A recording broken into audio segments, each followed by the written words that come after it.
Ladies and gentlemen, welcome to a brand new episode of the RGM podcast with me, Carl Maloney, here in my booth in Manchester. I'm joined by a brand new guest this week for a week of music. It's Rianne Downey. Hi, mate. Hello. Where do we find you today then? Where do we find you today? Well, I am in my flat in Liverpool. Oh, okay. Oh, nice one. Just down the road. Just down the road. Yeah, not too far. So I've tried to do a bit of research on everybody that I speak to.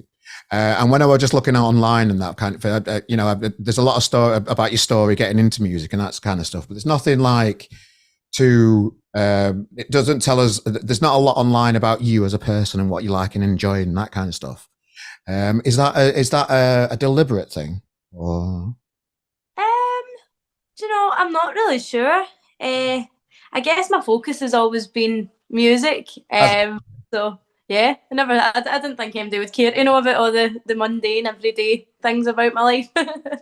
I don't know if it's just like an internet thing and how the internet's developed, and I think people are quite interested in behind the scenes stuff a lot more these days, aren't they? And they're a bit more nosy. I think people are a bit bored of all the sensationalism that goes on online and that kind of stuff, and they just want a bit of normal, and that's why I like just having conversations with people rather than just like, shout at people. Like, there's too much shouting going on in the world, do you think? Yeah, definitely. I think people want to feel part of something, and I think when they know more about a person, even just the little things, it makes them feel like they're part of that thing. That's how I always felt when I was a fan of someone. So. It is. I've had a couple of people on the podcast recently that have like grown up listening to the music. And it's a little bit strange when you feel like over familiar with somebody that you don't know, if you know what I mean. Because I've like Miles Hunter, who I had on the podcast. He's in a band called The One Stuff, if you don't know. Yeah. I've just loved his music all my life. And then you kind of have to like rein yourself in a little bit and just, because you know so much about somebody because they've been a part of your life and they don't know you. It's a weird thing, isn't it, that? Yeah, I guess so. I remember at one of my gigs, my friend was there and she was wearing this like blue cardigan sort of thing. And she says that someone that was at the gig there to see me came up to her and was like, Rianne Downey already wore that. And I was like, that's okay. Someone's just like got that as their common knowledge. I was going to ask, because as your name gets out there and you develop as an artist, and more people are finding out how great you are. Do you see that more often these days? Yeah, I guess so. I guess I get stopped a bit more, and like my friends or family will give me wee stories from at work if they bring me up, and people are like, "Oh my goodness, you know her," and like stuff like that. So I guess it does happen more, which is a wee bit mental. It feels big-headed to say, but I guess it's happening, so I can't really run away from it. Well, yeah, you're right, and it's in the creative industry. It creates that it creates that thing, doesn't it, that people are fascinated with, and they want to be a part of whatever you're doing or whatever like skill you're bringing to the world, which is your music. I just think it's a fascinating little thing that I've not got on my list of stuff to talk about. It just kind of came out that I don't know where it came from. So that's kind of what this conversation's all about, just things popping up. So are you fine with that kind of thing? If it's going to get worse and you're going to get bigger and there's going to be more people being more familiar with you, are you fine with that happening? Yeah, I guess it's just part and parcel of what happens if you do get bigger. I'm not in this to be known as like, I'm not in this for people to know me. I'm in it for people to know my music, but I know that it with it. So you just need to kind of take it on the chin, don't you? Well, I think some people like having a stage persona and a personal persona. That's why I was just interested to know if it were something you were doing deliberately. There's a lot of stuff about your music out there, but not a lot about you, and that's fine. Whichever way you want to do it. I'm just curious to see if it's deliberate or not. Yeah, I guess it's always good to keep that wee bit of I don't want to say mystery, but just that kind of balance between having my own life and then having my music career as well. Yeah. But yeah, I don't know. It's an interesting one, isn't it? It's an interesting one. So just going back a little bit then, but we're obviously going to get to the music, and there's a lot to talk about there. But what was a young Rianne like? Growing up before you got into music? Talk us through what life was like for you growing and getting into this world and Yeah. finding passions. I guess it's music's always been a big part of my life. That's kind of one of the things that I guess defines me. Because well, yeah, wee Rianne was a dead shy person. I guess I still am quite shy, but I'm good at putting a face on because I have to now for my job. But yeah, I was quite shy, quite timid. I was a proper goody two shoes. I've always been someone that liked to follow the rules and not do anything wrong, not kick up a fuss. Yeah. Uh, and yeah, I was always a perfectionist as well. Still am. And But what were you trying to perfect before music? Just like handwriting or something like that. I can remember having a calligraphy. I used to do I used to do my maths homework with a calligraphy pen. That's oh mental looking. wow. I know. I've only just like it's just like one of my little memories. You know, I just like that style, and I got right into it. And we're doing maths homework in it, which is a bit weird, but I don't know. Do you have any like anything like that that you can look back on and think it's in my personality to be a perfectionist? Is there any like, little things from your wee life? Literally everything. Right. I wasn't competitive, but I wanted to be the best that I could be at everything. So I would take ages to do drawings, take ages to eat my dinner. I'd organise my dinner. Or if I had finished and I had food left, I'd make it look nice. I just always try and be the best behaved girl, and um, yeah, I guess just be good overall, perfect overall if I could And be. and what happens to you if you didn't achieve perfection in something? I guess I'd just be very hard on myself.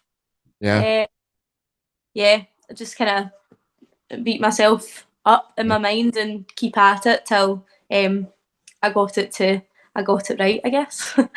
And you're still like that with your music, I suppose. I suppose it's because you've got these projects going on. You've got this big EP coming up that we'll come to too. Is it still? Is that always going to be? Is that just a trait in you that's always going to be there, and you just have to manage that, I suppose. Yeah, that's I think that comes part and parcel with me, with Rianne.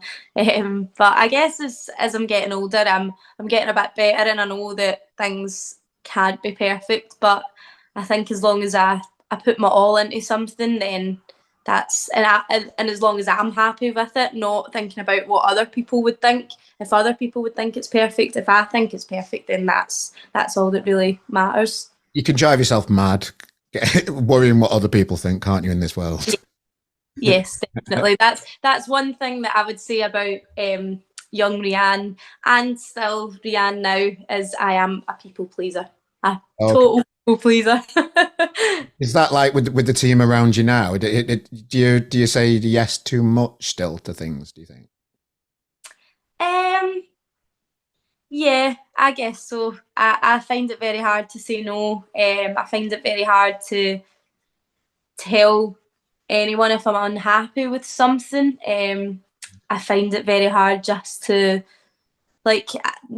I find it hard not to do what I think other people would want or expect of me.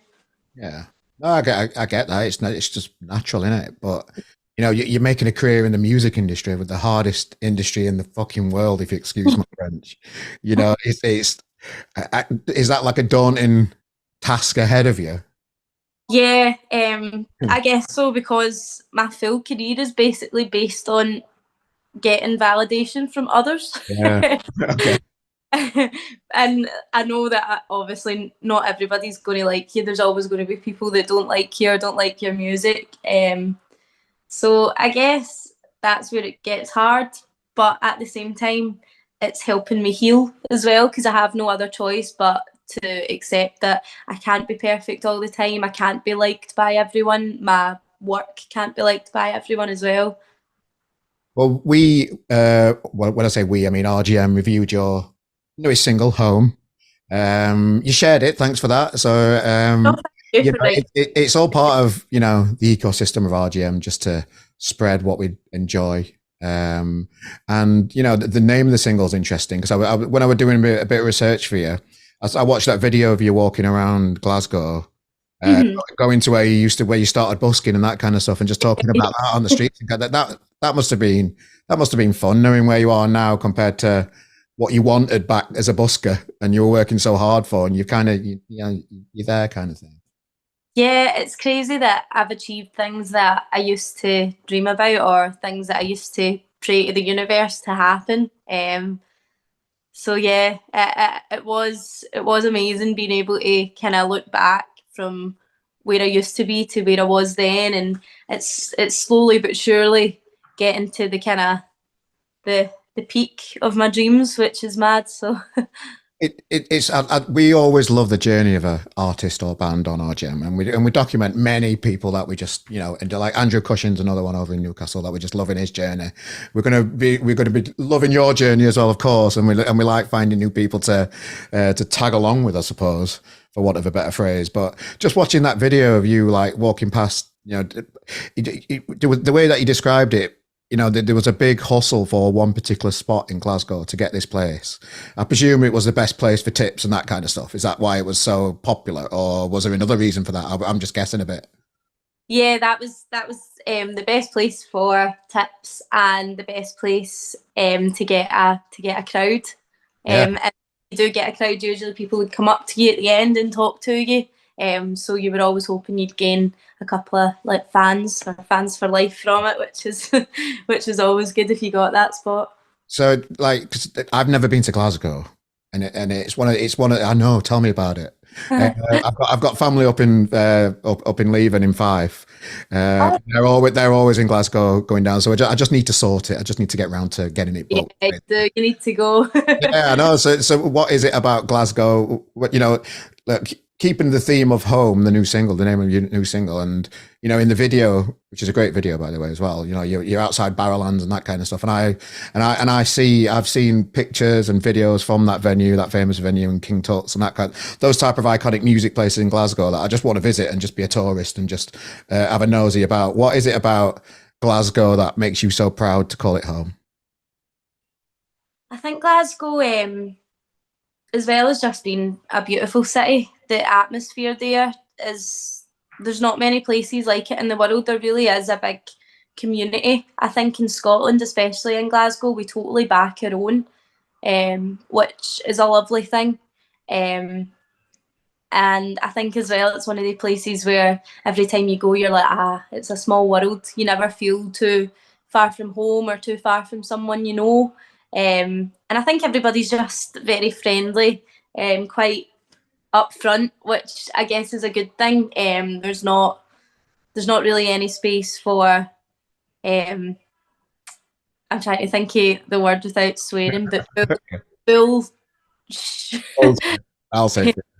Oh, Yeah. am I allowed to say it? Oh well, Oh yeah, there's you can say what you want, mate. Yeah, no rules at all. You can say what you want. fast. Well, there's not really any space for bullshit in Glasgow, which I like. It's just a very real city, if that makes sense. Oh, it definitely does, and yeah, I just need to press the button and go. I just need to sort it. It's been too long. I'm 44 now, and I haven't been to Glasgow yet. I feel like I'm missing out. Yeah, I think I'm missing out. Yeah, To be yeah. fair. Have you played like the famous music places in Glasgow, like King Tut's and Barrowlands and stuff? Have you played there yourself? Well, I've played King Tut's, which was a total bucket list Yeah. thing for me. I'm absolutely desperate to get back there and play again. I think that would be an amazing gig. I've played the Barrowlands a few times, doing a few support slots, and I played Tenement Trail, which is like a multi-venue festival in Glasgow, and then I also played there last weekend. It was the Scottish Music Awards, and Yes, I I've won. got that in my list to talk about. Oh well, Yeah. there we go.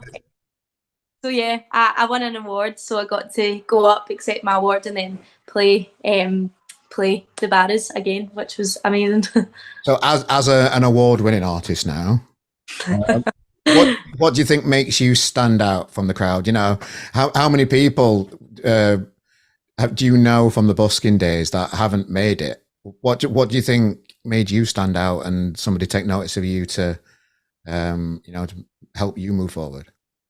Um, oh, that's a hard question. There was so many talented, like really talented Yeah. us in Glasgow, but I guess sometimes life gets in the way for some people. But I just wasn't going to stop, and I never will stop. I'm quite when I get my mind set on something, I'm quite relentless, and I'll make sure that I get it. And I basically just lived and breathed music. Ever since I tried to not let anything else stop me. And yeah, I think that's one of the reasons why I've got to where I am, was just kind of keeping the head down, getting the blinkers on, and keeping going. And as well, I think It's the only way to survive in the music industry, having that kind of attitude towards it. Because bands, even if there's one member of a band that isn't quite 100% like committed to it, they will fall by the wayside just because of how tough an industry it is to get going. So you've got to be blinkered. You've got to just look at the prize all the time, haven't you, and just have it, I suppose. definitely look at the prize and then remind yourself why you're doing it, why you started in the first place, because it can be easy to lose sight of that. So you just need to remember you're doing this, you're doing what you love for a living, so you can do it forever. If that makes sense. Oh no, it definitely doesn't. So what do you think makes you stand out then? I'm pushing you again. I don't know, really, to be honest. I would say I'm quite a genuine person. Um, I don't really, even though I am a people pleaser, I don't really change who I am. Um, I'm quite transparent. I don't try to put a face on for Yeah. anybody really. When it comes to my music, I just play the songs that I like, and then I write the tunes based on things that I've learned and experiences that I've had. And I guess because I do that, a lot of people can relate, because at the end of the day, I'm just a normal lassie. I'm just a normal person like anybody else. So I think the fact that I'm kind of tapping into experiences that everybody goes through, I guess, helps. That's one of the reasons why I love music so much, because I find things from other people that I relate to, that I didn't realise that other people were going through, and things like that. Yeah. Um, and I must just be really, really good. There we go. Love that. Love the confidence. Love it. So the video, great video that's out now. We'll put a link to it in the description of this podcast so people can have a look at you down there. We'll have a look down there, and so they can have a look at you out and about in Glasgow, just having it. So what's brought you to Liverpool then? Liverpool was one of those places that, I don't know if you've ever travelled away from home, and then when you got to a certain place, you felt like you were home again. It didn't feel like you were far away, and I'm like that because I'm from Sheffield originally, and I live in Manchester now. So it's a similar kind of thing. Yeah, I get that.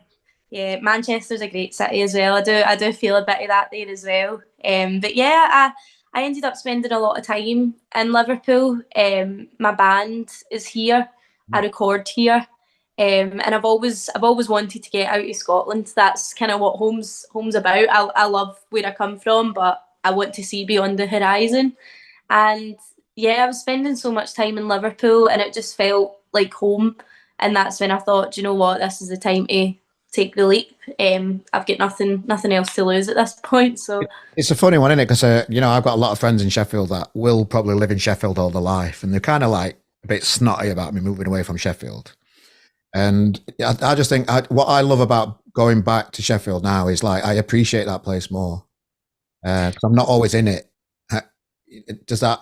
How is it? Is that similar with you with Glasgow? I don't really want to speak for you. I'm just trying to think of examples of loving home, respecting home, but there's a big world out there to explore as well, isn't there? And to find and new people to meet and things to do. yeah, definitely. I don't know if it's just human nature, but we always want what we can't have. So I think that's why when you're living at home, you want to move away and you want to see beyond the horizon. We're obviously curious creatures as well and want to see the big wide world.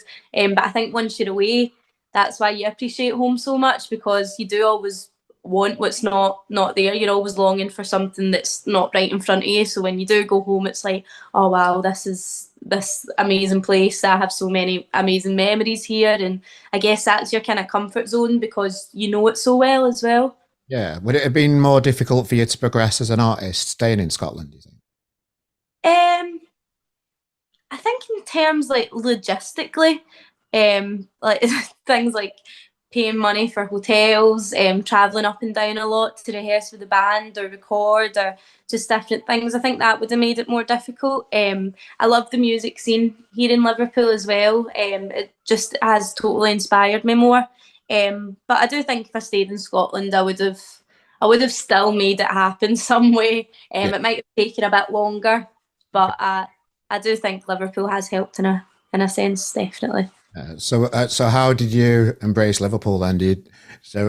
Obviously massive musical history like Glasgow. How do you? I was speaking to a band just about the Beatles and kind of stuff, and they were from Liverpool. Is it too Beatles heavy, that city sometimes? Um, see, to be Obviously, they're going to celebrate it and and monetize it in certain ways. But I've been to Liverpool many times and I love it. I love it. But there's a lot of Beatles there. There's a lot of other bands from Liverpool that they could embrace as well. I think. I don't know. I don't really. yeah. I guess what I was going to say was I don't think you can ever go too Beatles heavy. I personally Yes, don't, fair enough. but I I've got, do. I've got a Beatles jigsaw from lockdown there. Just now. I've got one over there as well. But yeah, no, I think there's so many amazing bands that have came from Liverpool all throughout the years that should be celebrated as well. But I guess the Beatles were the ones that changed the world, weren't they? So. Too right. Difficult, isn't it? So winning an award then. So how did you find out about, you won Breakthrough Artist at Scottish Music Awards? How did you find out about it? So my manager phoned me to say you've been nominated for Breakthrough Artist of the Year at the Scottish Music Awards. Who else was on the list then? Do you know? I don't actually know. I don't fully know how it works. When I get nominated, I'm someone that's quite even though I've got my blinkers on with my music, I'm still quite bad for comparing myself to other people and things like that. So and overthinking as well. So when I found out, I didn't really ask any questions, to be honest. Yeah. I kind of thought I'll switch off from it and hope for the best, but I'm going to get in work mode and just make sure I put on the best performance in my life at the awards. And I didn't want to think about kind of who else was who I was up against, I guess, because it's that way. I want the best for myself. I want the best for other people, but I don't want to. I don't know. I just didn't want to give myself any reason to be harsh on myself or overthink what I'm doing right or what I'm doing wrong. So I just kind of accepted their nomination. Was like, yes, I'm absolutely buzzing just to be even nominated. And then got my head set into work mode. Got to the awards. Sat at my table patiently waiting, and then they announced my name. Did you arrange a speech before, like they say, like at Oscars and that, when there's people say, I've not arranged a speech. Did you arrange a speech before? No. I tried to. Honestly? Okay, fair enough. I did try to. You can ask anybody. I was like trying, and I was just talking so much shit. Honestly, it was terrible. So I just thought, you know what? I'll just leave it. I'll go up on stage. As long as I say thank you to Terence Light and Nordhoff Robbins for nominating me, then that's it. My mum was a massive Wet Wet Wet fan, and I think they had something to do with Nordhoff Robbins when I were a kid. I recognise it's a charity, isn't it? Yeah, it's a music therapy charity. Yeah, I knew the name from somewhere, and it's from Marty Pello talking about it, like in my childhood when my mum just used to put VHSs of a Wet Wet Wet. I've just had a memory about Nordhoff Robbins. So I've gone on a tangent. I don't know where I'm going with that. But yeah, it's a nice music charity then. Yeah, it's an amazing cause, actually. Amazing. Have they helped you personally? They haven't helped me personally. I've not like actually dealt with them except from obviously the awards, but I've heard a lot about them over the years and just kind of kept up with what they're doing really. Because they provide so much for the people in need and for new music as well, which is amazing. That's always good to hear. That's always good to hear. So when they announced your name, then did you go a bit mental? Yeah, so I just basically had to go up on stage. You're waiting at the side of the stage to see what's happening, basically, because I was going to perform as well. Oh, okay, right. So But with I all the other people up for the award, you're all stood together. um no, I think they might have been at their tables. I was there because I was going up to perform after Right, okay. the after the award. So I was sitting. I had my in ears in, ready to go. My guitarist beside me. Just yeah. So when they shouted my name, it was like, oh my god. And then it was just like I went into a mode of like, get up on the stage and don't fall, don't Yeah. fall. And where do you keep the award now? It's in my bedroom. It's on my nightstand right next to my bed, so I see it when I wake up every morning. Might need a bigger space at one point in your life. Do you think that far ahead? Fingers crossed you do, don't you? Well, Why not? yeah, you have to, don't you? You need Yeah. to you need to envision it. But yeah, I guess I'll make wee jokes here and there, and I'll try to like put it out in the universe without sounding too big headed. But my guitarist actually left his suit in Liverpool when and didn't realise till we got to Glasgow, Oh no. which was yeah, that was a sad one for him. It's But usually the drummer or the bass player that does stuff like that. I don't know why that is. I don't know. I don't know. I feel like drummers are quite punctual because they're very Okay. they hold us all together. The rhythm section, don't they? I guess so. I love that. Love that. So how do you like? So as a performer, how do you prepare for gigs? As you know, blossoming into this industry, how do you make sure that everything's all set and how you want it to be? How do you prepare for tours and live performances yourself as an artist these days? Just practice, practice, practice, practice. In terms of the music and in terms of like my mindset, Mm. I just I either try and not think about it, but I just try and take each moment as it comes. Because as soon as you start overthinking, then that's when you're starting to kind of there's going to be cracks, and then when there's cracks, there's room for mistakes or things like that. So yeah, just trying to take everything as it comes. How often do you rehearse then these days? I guess it just depends. What's coming up? When we've got a gig or a few gigs coming up, then it'll be regular quite a lot. And then if not, it'll just be kind of let's go in and have a jam. And how did you build the band behind you then? Like, were you living in Glasgow when you put the band together, or did you get help with the band? How does that all work? Yeah, so I was living in Glasgow, and because I was so new into the industry and I didn't really know anyone, the label I was with knew a few really, really amazing, talented musicians from Liverpool, um, and thought I had two gigs coming up, my first two headlines, but we didn't really have anything in for after that, so we thought we'll have the boys come play for me for these two gigs, just to kind of help me out. And then the four of us just got on really well. The guys are so talented, and they believe in me a lot, which I'm so grateful for. I'm really grateful for them. Um, and yeah, it's kind of stuck ever since, which is lovely. I love that. One thing that I'm not too keen on though at the minute is there's a lot of uncertainty, but particularly I'm just talking about people that are attending gigs here a little bit more. I keep hearing horrible stories about particularly females having bad experience at gigs these days, and they're not feeling safe when they go out to live gigs. How have you experienced anything yourself as a gig goer or as a performer? Have you experienced anything, or is there any areas that we can highlight to try and make this a better, safer space for women at gigs? Is what I'm trying to mumble my way through and try and I'm clumsy with these kind of things because I don't really know because I've not experienced it myself. I just know it's been difficult for a lot of people. I'm just trying to word it in a way that, is there anything we can do to, make this better for people at gigs? Is what I'm trying to say, I think. Yeah, my own experience has been at actual gigs as a gig goer. I've never really, thank God, dealt with any kind of unwanted attention or being violated in any way. There is always going to be arseholes in the crowd, but most of the time they're just out there don't know what they're doing, or they're just aggravated men trying to get their way to the front, or like just trying to be Yeah.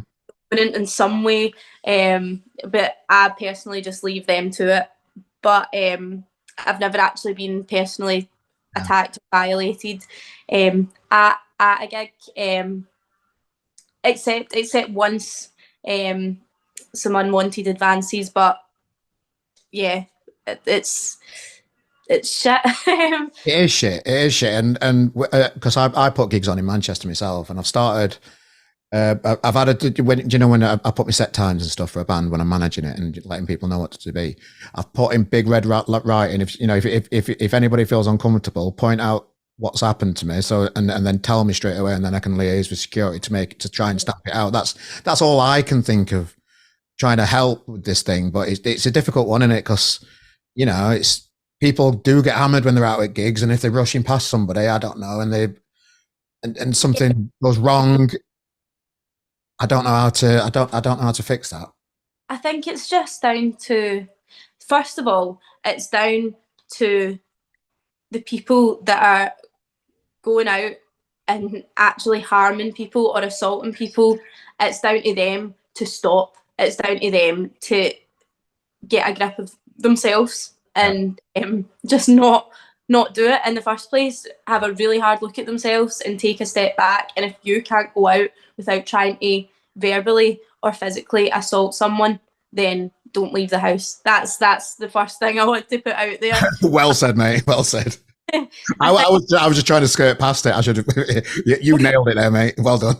But I think things like what you've set up is a perfect thing to do. I think it's mostly down to people just trying to be vigilant, and if someone is needing help or is crying out for help in any way, then you go to them and support them as much as you can. But yeah, I think just being vigilant is all we can really do as gig goers, as punters. On stage as well, I will. Sometimes it's hard to fully see when there's lights and things like that in your face, but I will scan the audience just to make sure things are okay as well. Because I know if it was the other way about and I was in the audience, I would want to feel safe. So yeah, it's together, aren't we? Just call it out when we see it. I think, just brave and call it out. We don't want that in the world. Horrible. Support the victims, and anybody that's doing something like that needs to be called out and kicked out and banned from every single gig. Well said. Well said. So yeah, just a couple of topical things, and then we're going to get onto your new EP, mate, if that's all right. Yeah, of course. Just a few things that I keep seeing going on, and I keep spying these things that go on Twitter. Did you see the Skinner Brothers thing and Louis Tomlinson spat thing on Twitter? Did you see it recently? Do you know, I did. I didn't look too much into it. I try my best to kind of stay out of. Yeah, okay. We can skip past that one then if you want. I just thought I'd ask to see if you had any opinions on it, because it was a topical thing that came up. It's worked well for both parties. We've had the Skinner Brothers on the podcast before. Louis won't come on yet, maybe one day. But it's just one of those things. I think it all stems from somebody's frustration with working as hard as they can and not quite being appreciated for it yet, which is the music industry all over, innit? Yeah, it's a shame, because sometimes it's not like you can be the most talented person in the world, but you need to give time. And sometimes it is just down to your luck, and you just have to be relentless and you have to keep going. But all I will say on the situation is, I think what Louis Tomlinson's doing for new music is absolutely amazing. No matter whether he's started as a heavy metal in a heavy metal band, in a boy band, whatever. He has a platform and he's given that to young musicians, and I think that's absolutely amazing. I think anybody, I guess I do feel like anybody would be stupid to turn that kind of publicity down unless he has done something personally. But at the same time, I do think if you feel very strongly about who you are, who your brand is, what music you're into, and how you want to kind of portray yourself, then if that's not for you, then fair enough. Don't slag other people for just trying to Yeah. get to the point. I didn't realize how much Louis Tomlinson did supporting new artists. So I learned from it because I didn't know how much he supported newer artists. I didn't know he took them out on tour with him and gave him exposure to his millions of fans and that kind of stuff. I had no idea of that. Lovely, isn't it? Yeah, honestly, and the fact he himself, you can tell, is trying to get more into the indie, the rock scene as well. So I just think the fact that he's doing that himself, he's bringing these new bands up with him, like that's like a dream situation for anybody that gets given that opportunity. I don't see any need for bitterness, but Fair enough. So the new single "Home" is from an upper. Oh, you've got an EP coming out, and this "Home's" out of the EP, isn't it? yes. So there's 4 tracks on the EP, and "Home" is the first one. And the EP is called "Come What May." Come what may. Yes. So how has your songwriting skills developed over time? So from your busking days to now, how do you feel? Where do you feel like you've made the biggest gains in your songwriting kind of stuff from back then to now? So I guess when I was busking, I hadn't really started writing then. I always wanted to, but again, because I was such a perfectionist, sometimes I would have a wee bit of a victim complex, and I'd be like, I'm not doing that because I'm going to fail, and I don't want to feel bad about myself, basically, which was a very idiotic attitude to have. But again, I was young. I was 15 when I started busking, so I was still young. And yeah, that was also because I cared what folk thought about me as well. I didn't want to write rubbish tunes. But the thing is, you always need to start out rubbish. You can't just like write your first tune and it's a banger, and unless, I don't know, you're some sort of child prodigy. So yeah, from then I guess my confidence has grew a lot, and then from there I started kind of writing with friends. I wouldn't write on my own. I found that very intimidating. And then during lockdown, once everything kind of started to kick off a wee bit online for me, that's when I kind of found the confidence to go and write by myself. I think because I had been learning a lot of songs, so that helped me with my writing as well, because there was just loads of different ideas ticking over in my head.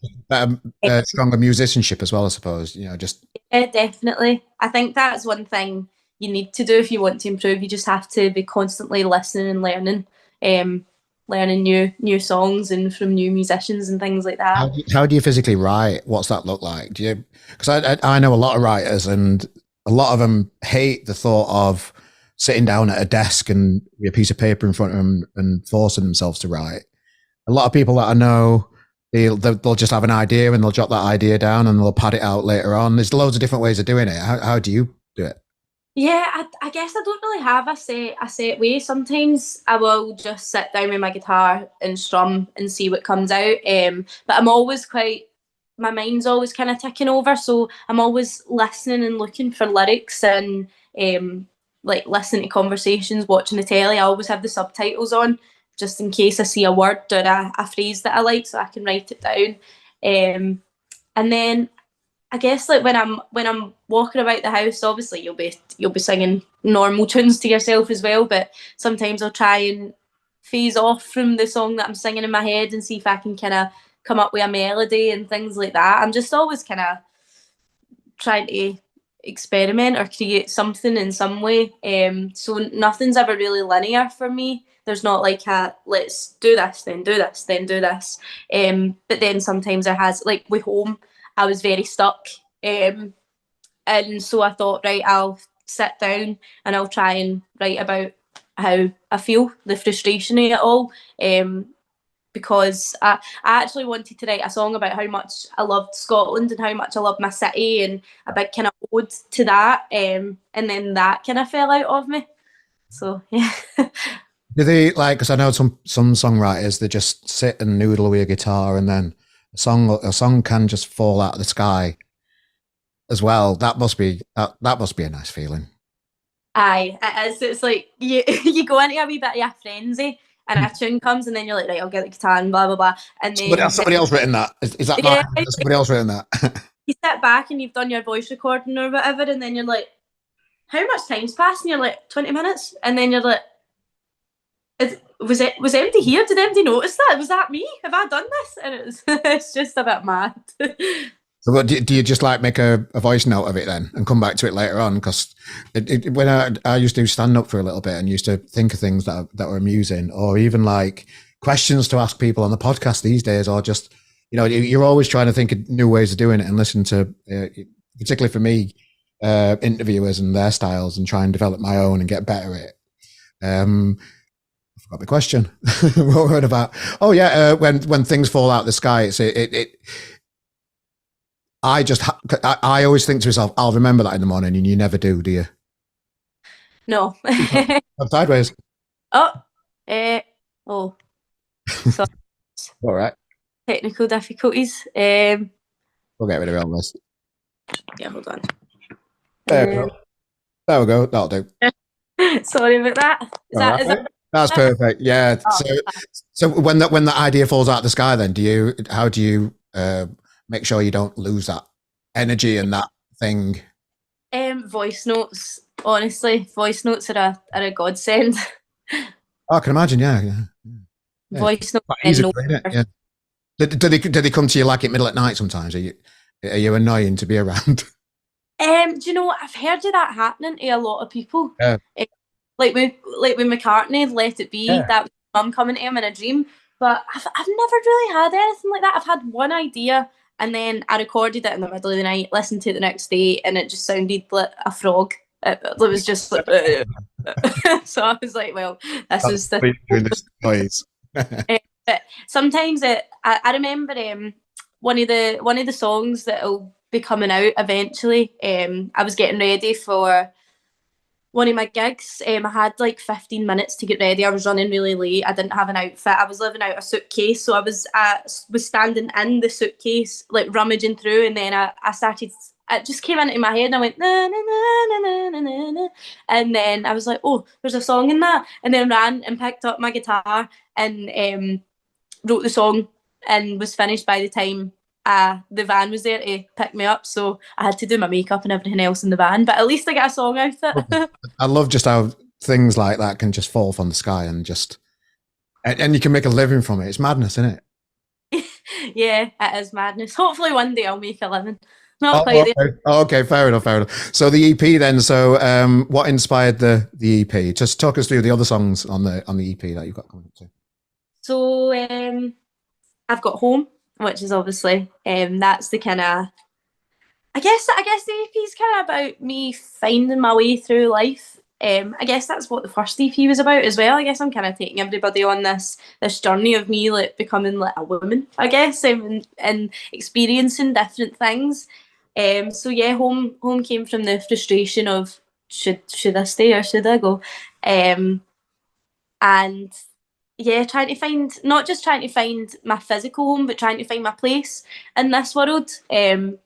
So yeah, that's where that came from. The next track is called Hard, which is actually my very first love song or breakup song that I'm going to have released into the world. Are you nervous about it? Do you know what I am? It's just kind of showing people another part of you. Because obviously, I suppose it's opening up the soul to, if you've not brought those kind of songs out before. I suppose it can be quite nerve wracking, letting people into another side of you. Yeah, I guess it's kind of a lot of my songs have been about looking back on situations, and what I've learned from it then.